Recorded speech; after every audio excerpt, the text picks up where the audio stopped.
ত্রয়োদশ জাতীয় সংসদ গঠিত হওয়ার পর সরকারি দল এবং বিরোধী দল প্রত্যেকেই একটা কমিটমেন্ট দিয়েছে, বহুদিনের প্রচলিত যে ট্যাক্স ফ্রি গাড়ি এবং প্লট আমরা নিব না, এই বিষয়ে আমরা সিদ্ধান্ত নিয়েছি। এবং গতকাল এই বিষয়টিকে সমর্থন জানানো পূর্বক আমি এই সংসদে একটা বক্তব্য প্রদান করি, যেটি আজকে বিভিন্ন মিডিয়াতে এটা একটা বিভ্রান্তি ছড়ানো হয়েছে।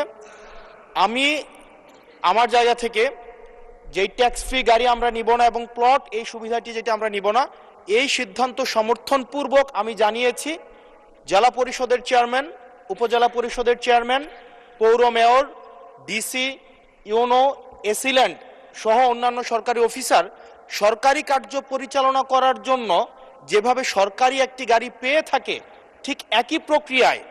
আমাদের যারা সংসদ সদস্য আছে তাদেরকে ঠিক একই প্রক্রিয়া একটি গাড়ি ব্যবহার করা